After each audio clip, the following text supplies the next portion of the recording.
Bonjour à tous. Écoutez, ça me fait plaisir de vous retrouver par le biais de cette vidéo. Je pensais pas en faire une aussi vite, mais j'ai eu pas mal de questions concernant la mare. Donc, sur les différents supports que je fréquente, que ce soit VK,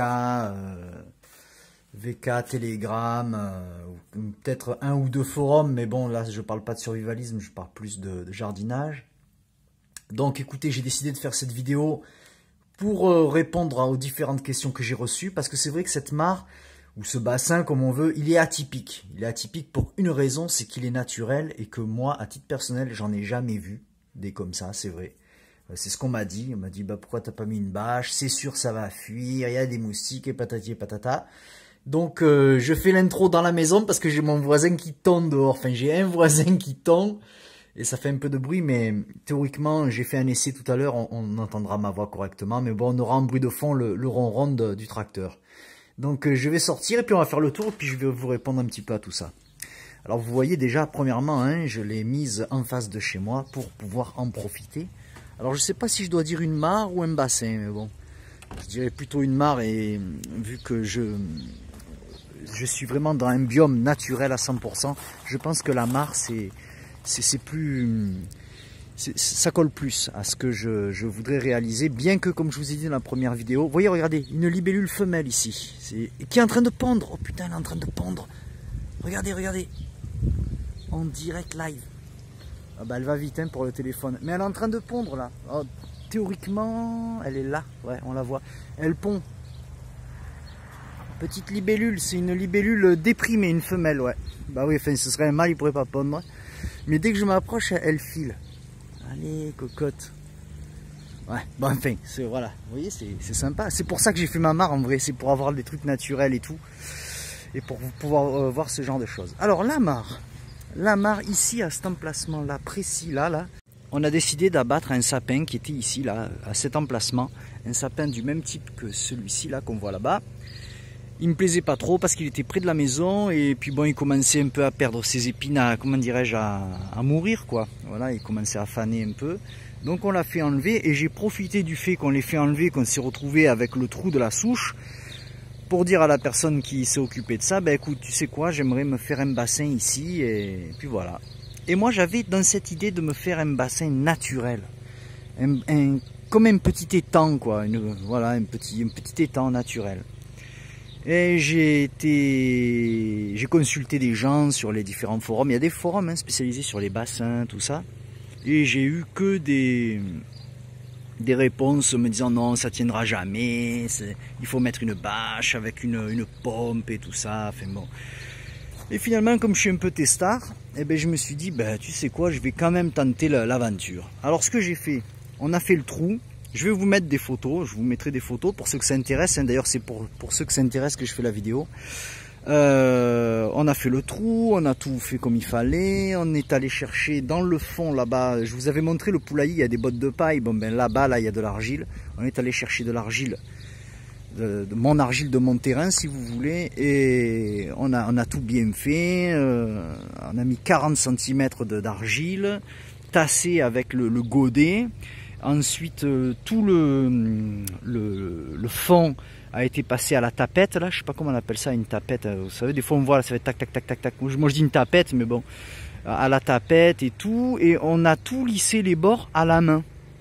Alors vraiment les techniques un peu à l'ancienne, quoi, artisanales. Et puis finalement, ça n'a pas tenu. Ça n'a pas tenu, on perdait de l'eau, on perdait à peu près 5 cm par jour, et donc on arrivait... j'avais mis un repère, en fait, j'avais mis une brique dans le fond, une grosse brique alvéolée, et puis on voyait la brique et tout, ça ne convenait pas. Donc on a refait l'opération, mais cette fois-ci avec de l'argile qui vient pas de ma région, qui vient d'un peu plus loin, d'un chantier. J'ai récupéré l'argile, de ce fait, ça a évité au gars qui avait le chantier chez lui de payer son évacuation. Moi, je l'ai récupéré gracieusement et c'est avec cette argile-là, on a recommencé l'opération. Mais cette fois-ci, on est parti sur 40 cm d'épaisseur, voire 45 à certains endroits. Toujours pareil, la tapette, puis tout à la main, lisser les bords et tout, là où la mécanique ne peut pas faire son office. C'est nous, avec mon épouse, qui avons tout fait. Tiens, ben voilà la libellule mâle. Voilà, ça c'est le mâle. Libellule déprimée, avec la queue bleue comme ça. Et ce qui fait le mâle, il tourne, il attend une femelle. Dès qu'il attrape une femelle, ben, il y grimpe dessus. Et instantanément, après comment on appelle, s'être accouplé, la femelle pond ses œufs. Voilà, je connais un petit peu le biome des libellules. Donc, qu'est-ce que je disais? Ouais, on a repris l'opération et tout, et on l'a mis en eau directement. Alors, c'est-à-dire qu'il y avait déjà de l'eau ici. J'ai un voisin là-bas qui a un bassin, derrière là-bas, qui a un grand bassin. Et j'avais pompé l'eau du mien pour le mettre dans le sien, dans l'optique de récupérer cette eau pour pouvoir remettre en eau mon bassin immédiatement après le travail de la mise en place de l'argile. Parce qu'il ne fallait pas que je laisse mon argile craquer, il fallait qu'elle se gorge d'eau au maximum, qu'elle gonfle au maximum, avec le poids, bien sûr, la puissance de la masse d'eau, pour que ça me plaque tout ça bien comme il faut et que je puisse gagner en étanchéité instantanément. Donc voilà l'histoire un petit peu de ce bassin. 3 éléments sur ce bassin. Déjà la réserve d'eau, pour moi la consommation personnelle, en cas de problème je peux toujours prendre de l'eau ici, la mettre dans mon filtre et la consommer sans problème. C'est de l'eau de pluie qui vient de mon toit, hein. Deuxièmement, en cas de gros problème, je peux toujours pomper de l'eau pour arroser mon potager, vraiment en cas de sécheresse, quelque chose de dégradé, parce que je privilégie bien sûr les légumes, hein, puisque moi l'été, pendant 6 mois de l'année, je consomme que des légumes que je produis moi-même, hein, fruits et légumes produits à la maison. Donc 6 mois de l'année, c'est notre alimentation qui se joue là-dessus. Et ensuite, ben, c'est pour l'aide au potager. Voilà une discussion que j'avais eue avec. Vous avez vu là, il y avait on a eu des libellules. Pour le moment, il est trop tôt parce que ça fait quoi? Ça fait 2 semaines et demie, 3 semaines qu'il est en eau vraiment. Bien que l'eau soit équilibrée, vu que c'est de l'eau anciennement de pluie, c'est pas de l'eau récente, donc elle a déjà cette jolie couleur un peu verte qui vire au bleu quand le temps est à l'orage, c'est très joli. Je n'ai pas encore de tritons et de crapauds, de grenouilles, de rainettes et tout ça. C'est normal, c'est trop tôt. Tiens, je vais profiter, je vais marcher un peu en même temps. Ce sera moins monotone. Donc ce sera peut-être plus vers l'année prochaine, hein. C'est le temps aussi qu'ils se rendent compte qu'ici une mare s'est installée, qu'il y a un petit coin pour eux, quoi. Donc je les aurai l'année prochaine, et tous ces petits animaux, ça attire aussi les chauves-souris, les oiseaux. Bon là je suis devant, mais il y a des oiseaux, il y en a plein qui viennent boire et tout. Donc tous ces petits animaux qui sont invités à venir vivre dans cette mare, dans ce bassin, vont m'aider à réguler les ravageurs du potager. Donc par exemple, je sais pas moi, les grenouilles, les crapauds vont me manger les limaces. Tout ce qui est libellule, tout ça, ben, ça peut me manger les mouches, parce que les mouches quand on est à la campagne, ben, c'est bien chiant, mais je pense qu'en ville c'est pareil. Les mouches, les différentes mouches également, par exemple les mouches rouges ou la mouche du chou. Tous ces animaux qui mangent également tous ces insectes qui nous croquent comment on appelle ça, les feuilles de betterave, tout ça là. Donc moi c'est vraiment, là j'ai une petite armée à ma disposition en plein milieu de mon jardin, avec des prédateurs. Voilà, c'est le mot que je cherchais, des prédateurs. Alors vous voyez, ça a pas mal évolué quand même. On a vraiment voulu faire un truc sympathique, joli et pas trop chargé. Ce qui manque, la seule chose qui va manquer actuellement, c'est parce que la terre ici est à nu, hein, vous le constatez. C'est parce qu'il y a eu des mouvements de mécanique, hein, avec la pelle et tout ça. Et puis on est souvent en train de tourner autour pour mettre en place. Regardez, je vous avais dit dans la précédente vidéo que j'allais faire le tour. Je vais me mettre comme ça, je ne sais pas si on voit bien. J'ai implanté un par un ici là des cailloux que j'ai tapés à la massette pour qu'ils prennent ancrage dans l'argile. Là j'ai récupéré, donc on a de la menthe d'eau, des joncs, de la prêle et tout. J'ai mis mon ardoise concassée et les cailloux, voilà. On essaye de ne pas en faire de trop, faut pas que ce soit trop chargé. Là ici j'ai ça, là ça a poussé spontanément, c'est super rigolo, ça s'appelle des pieds d'alouette. C'est des petites... c'est joli, ça met un peu de couleur. Après je verrai, j'arrangerai au fur et à mesure. J'ai mis aussi des succulentes là, ici. Voilà, dans les cailloux. Un petit peu partout au hasard pour que ça fasse mignon. Et puis voilà. Donc là, il nous manque plus que l'herbe repousse tout autour pour que vraiment, je pense, on ait un aspect naturel. Alors le niveau de l'eau, vous voyez que l'eau, regardez, il tient bien l'eau. Hein. Je sais pas si on voit là, mais je suis à ras. Hein. Je peux pas monter plus haut. Après ça déborde. Hein. Là, ça fait une semaine. C'était un petit peu plus haut, mais là on perd parce qu'il y a aussi l'effet de l'évaporation. Hein. Mais il pleut assez. Là, cette nuit, il a un peu plu. Donc ça a remis peut-être à niveau, sachant que la récupération par la toiture, pour le moment, je l'ai arrêtée. Parce que sinon, l'eau, après, soit ça déborde de là, puis ça va me déborder dans le jardin, soit ça risque de me bloquer la gouttière. Voilà. Alors tiens, le système, on m'a posé des questions sur le système d'alimentation en eau de pluie, donc je vais vous répondre là-dessus. Donc ici, on a ce tube PVC, là c'est un coude qui est là, parce que sinon l'eau, il y a un fil d'eau très léger, et si j'enlève le coude, l'eau, elle part en surverse en fait. C'est ce qui me sert de surverse. Donc je suis obligé de mettre ce coude pour éviter que l'eau reparte. À ce niveau ici, là, on va faire un ponton, un petit ponton qui va prendre accroche ici en limite là des cailloux, qui va s'avancer ici et qui va venir à fleur là du tuyau pour le cacher, parce que bon, c'est pas très joli, voilà. Donc ça, c'est un travail qui va être fait dans 2 semaines. J'ai commandé le bois et tout avec des vis inox, parce que bon, un peu exposé à l'humidité, tout ça. Donc ça va être mis en place, ça va être super joli là, un ponton à peu près qui va venir donc ici, jusque comme je vous dis là, à fleur là, hop, là, avec des clins de ce type un peu. Il fera 80 cm de large. Voilà, le travail que j'ai fait, c'est exactement ce genre de clin, sauf qu'ils ne seront pas vernis, qui va se trouver ici là. Alors le système d'alimentation en eau, il est là. Hop.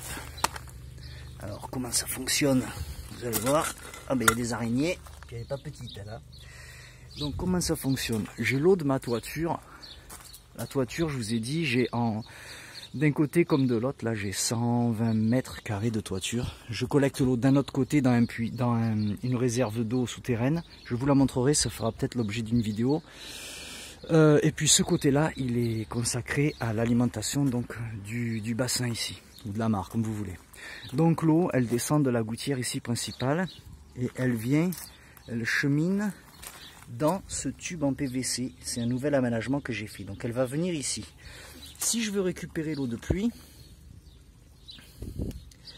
je mets le capuchon qui est là, je ferme, hop, et donc l'eau ne peut plus s'évacuer à l'extérieur et elle part vers le bassin. Quand j'en ai assez, comme c'est le cas actuellement, j'enlève le capuchon et donc l'eau, vu qu'il y a un dévers en fait, il y a un fil d'eau, ce qu'on appelle un fil d'eau, c'est un petit peu plus haut qu'ici que là, l'eau elle part directement dans le fossé.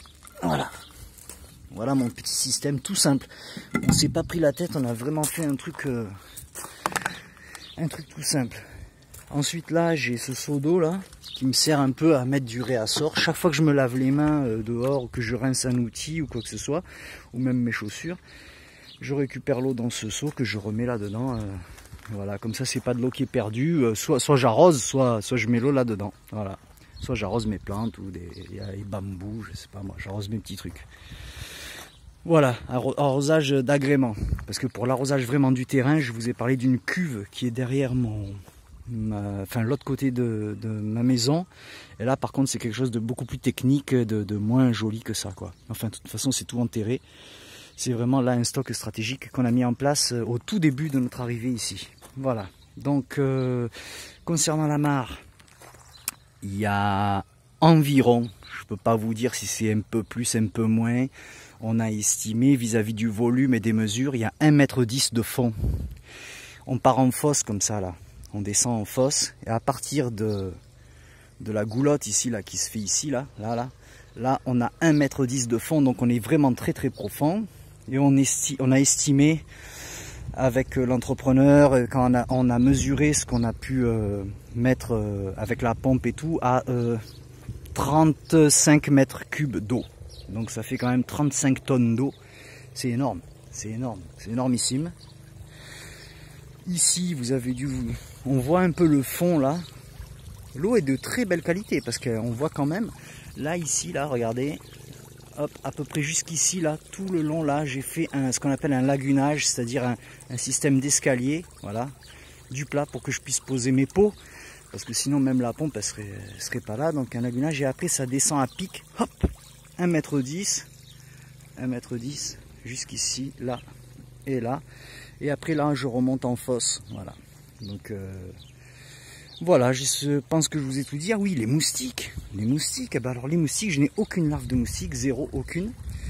Puisque j'ai tout plein de petits animaux qui vivent dedans, des petits insectes qui se nourrissent justement des larves de moustiques.